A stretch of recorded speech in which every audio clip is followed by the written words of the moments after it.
What's going on, y'all? Welcome back to the channel. I'm out in the greenhouse chilling, and a couple of days ago I was thinking. I want to say this. As a matter of fact, either yesterday or Friday I was thinking, and what I was thinking about is that in order for us as Black people to really change and make a major difference, I believe we would have to do like you know how you have a house and the house has been ran down. It's been lived in. It's went through years of abuse. It's paint chipping in the house. The house needs to be repainted. The foundation is weak. There's cracks in the foundation.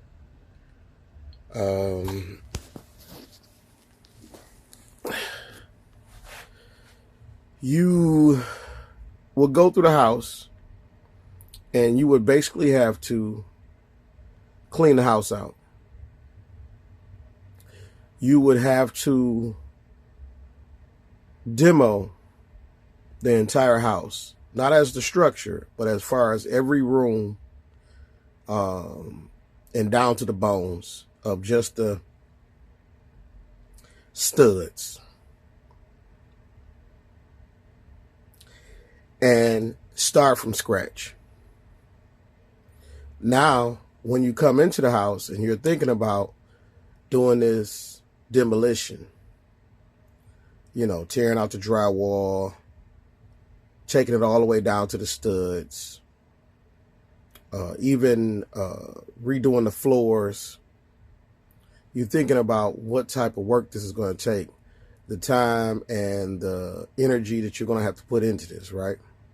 Y'all stay with me now. So if I'm comparing Black people as a whole to this house that needs to be reconstructed, you're going to lose a lot of things that you may like about the house. And that's the interior and exterior. So there may be an archway that really doesn't serve a purpose, and it could be better if it was just a straight doorway because it would give you room, or if the whole area was just out to move that wall and extend the living room, the dining room, or to be able to see from the kitchen through the living room to make it more conducive to the flow of the house, to make the flow. So I say that to say this. In the Black community, we may have to go to the studs. Y'all hold up, listen now. When I say go to the studs, you may have to take everything down to the studs of the house and start over again. Some of the studs in the house, the framing, will have to be redone and moved around. You definitely will have to start with the cracks in the foundation and make them solid. Some spots you may need to replace the bricks and start back over. You say, well, how does this compare to the Black community? We have a lot of things in place in the Black community that really don't serve us, but it makes money for us. So when you say, well, what is that? There are things like rap. You say, how was that? Rap has been good for the culture in some ways and bad for the culture in some ways. So if you're a rapper and you're still rapping about killing, demonic things, destroying your own people, because you never heard a rapper rap about killing other races. We always rap about killing each other. We rap about our women being bees, hoes, and we show a lack of respect for our black women. We show a lot of disrespect and no regard for black lives. So you have to strip rap down to positivity. You can strip it down to the stories of your life. But you would have to take out the disrespect of women. You would have to take out the disrespect of life, because we are what we hear and what we see, what we take in. We would have to break down our products back to things that would keep us healthy and get away from the things that will bring us harm. So every artist or every person out there, it seems like the first thing we as blacks come to do to produce, as far as when we get famous and we want to put our name on something, is liquor. And I'm not saying it's bad to have a drink here and there. I'm not saying that at all. But why do we go straight for liquor? I understand the clothing lines. It gives you a choice of what you want to wear and the different styles. But it seems to me our brand, Jay-Z has his own liquor. Puffy has his own liquor. E40 has his own liquor. Kevin Hart has his own tequila. And I can go on and on. And I was like, conflicted. Like, I'm proud that these guys, have come up with their own brands. And some of them are partnering with people, and they're more so ambassadors than they are owners. Some of them actually own their liquor and have deals with the makers. But does it really get us any further with the liquor, or does it just get that individual more money in their pocket and more exposure? So we're going to have to strip that back. Our female rap artists with no clothes on, booties out, breast out, we would have to strip that back. Because just like the male rappers that we want to be good influences for the young men, we also want our female rappers to be good influence for our young ladies. And that reminds me of when, back in the day when the Chronic came out. And the guy was like, don't you understand? It was like a skit from a movie. It wasn't a skit. It was a part of a movie that played at the beginning of one of the songs. And the guy said, well, don't you know, if we wanted to start all over again, we got to get rid of the strippers, the pimps, and the prostitutes. And then right after he said that, it was a thing that came in and say, Ian, is you crazy? So call me crazy for saying this. But you must agree that if we are to start all over again, we have to start with pride. We have to start with unity, pride in being black. I used to hear, Nipsey's songs every time. He would talk about being 10 toes down, rooted, not being able to move. That's the unity. In order to even want to have unity, you have to have respect for who you are, where you come from. And I know y'all get tired of hearing this, but knowing that we are kings and queens, but we don't move as such. So we have to strip the house down. In order to strip the house down, we also, this just came to me, have to strip religions down. We have to understand that no matter what you believe in as a black man or a black woman, knowing that I can have respect for you and your religion, and you can have respect for mine, but yet and still we can work together and stay 10 toes down, rooted, not to be moved. When we go into the communities, we have to strip down to the basics. You can't go in and build a house and leave the surrounding area or the yard outside nasty. That means you can no longer ride around your neighborhood and throw trash out your window. That means that you can no longer allow people to come in your neighborhood and dump trash from outside your neighborhood. That means that if you clean out your house, you can't take that truckload of dirt and go around the corner and dump it in the alley. It's called respect for your neighborhood. And when you show respect for your neighborhood, you actually showing respect for yourself and showing that you care about the neighborhood that you claim. I would say that we need to get back to the basics. Teaching our kids respect.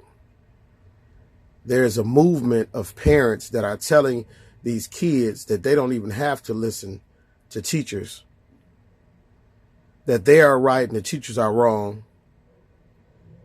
And I would say all teachers, but I would definitely say if you're a black parent and your child is going to school and they are blessed to have a good black teacher, that they can see a role model in this person saying, maybe one day I want to be a teacher. Maybe one day I want to be an educator. One day I want to go to college because my teacher went to such and such, or whatever the case may be. But you make it hard on this teacher to teach your children. And a lot of times us as parents, we're not even doing anything at home to add to their education, except sitting them in front of a laptop with earphones and allowing them to be at the table all day without spending time with them. For your younger kids, going over letters, having them trace their name, not just the first name, but your full name, going over numbers, maybe even getting them tutor or whatever to learn a different language so they'll bring more to the table as they grow up.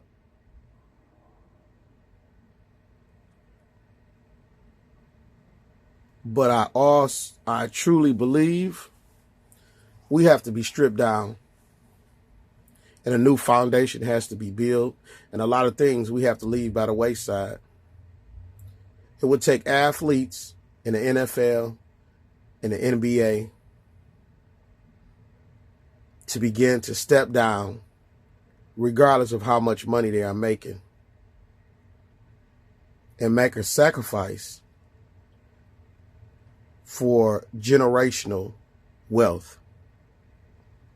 They may not see it, but the generation coming will start to see it, because we every industry that we are in,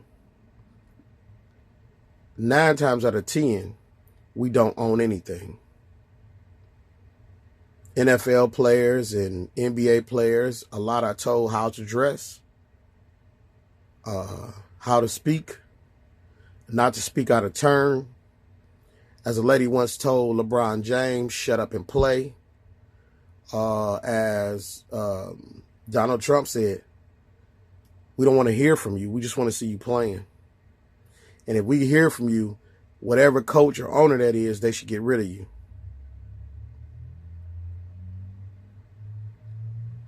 When it comes to what's hot,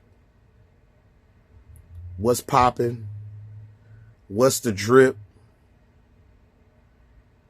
we control that. We control so much, yet and still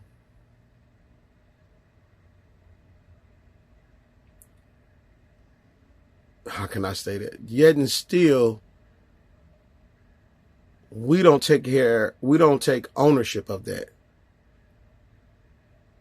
A person can tell you Friday, as a group, collectively as black people, we will not spend $1. Matter of fact, as black people, come Friday, we won't spend $1 and we won't leave home. We will shut this country down. That's how much power we have. But we can't, we can do it, but we won't. I know some of you may lose your job. Some of you may, you got bills to pay. But a lot of times we have to sacrifice in order to get where we want to be. And I'm not going to say a lot of times, all the times. It comes with a sacrifice. But the sad thing about it, out of all the things that I believe we need to strip back, nobody will do it, because there is a color that is above 99% of blacks in this world. And that color is green. No, it's not white. It's green. Because a lot of times, majority of times, 99.9% of the time, it is the almighty dollar that will have people out of character. It will take away the pride of just being black. It will take care of the responsibility of standing up for being black and what's being done to blacks all around the world, and not just in America. And the reason I say that, couldn't get that one out. The reason why I say that is because I had a coworker tell me when I brought up slavery, and he told me, well, that was a long time ago. And it was funny because I looked at this person in a certain way. And after they said it, it was like, I don't look at them the same. Because he has no understanding of being black, because he's not black. He has no understanding that slavery still exists. It's just a different type of slavery. A lot of black males are signing contracts for NFL and becoming slaves. But yet and still, people will tell you they have a choice. People will tell you they can turn down the money. They don't have to sign that contract. And it's so true.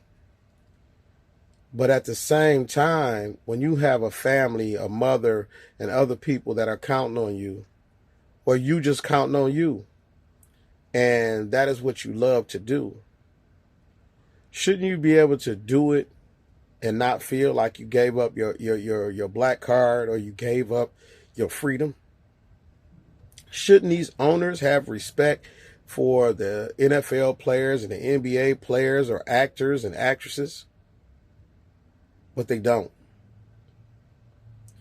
And many times, over and over again, they have shown you that they don't even want you to be able to speak your mind. If you speak your mind, they will put 17 different types of titles of you, and all of them will be evil. Freedom of speech will be out the window, and they will let you know every time that freedom of speech is not free. Not for everybody. So, you may not agree that we need to strip down to the studs.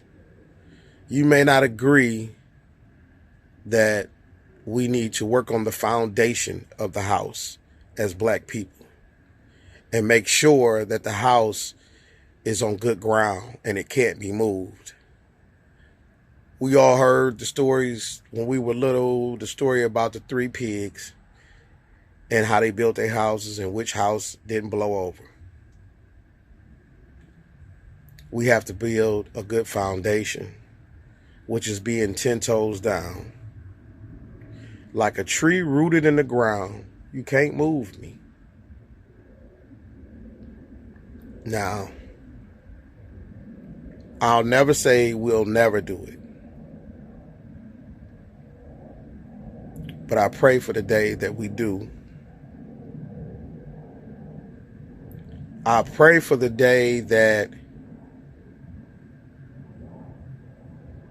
even those people of other races will begin to understand that what's going on in not only just America, but around the world, that it's wrong. And that I pray that black folks, all of us as a group from here to Africa, begin to reclaim what is ours. The pride, the knowledge that we are the chosen people and we can do anything. We are not subpar. We are not beneath. We are not the less than.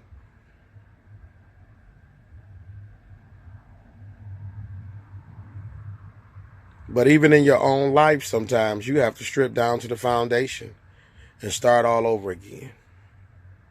And there's nothing wrong with that, because I don't care what age you are, when that wisdom hits you, when that knowledge hits you, when that recognition hits you of what you need to do to make your life better, if God gave you another day on this earth and you're still breathing, that means you still got time to do better.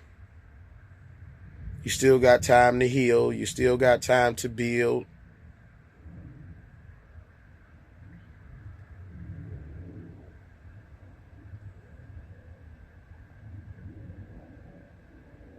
Ten toes down, roots all the way in the dirt. Strongest winds can't move us. Collectively, every black person on this earth, we are the roots. We are connected. We just got to start acting like it. Peace.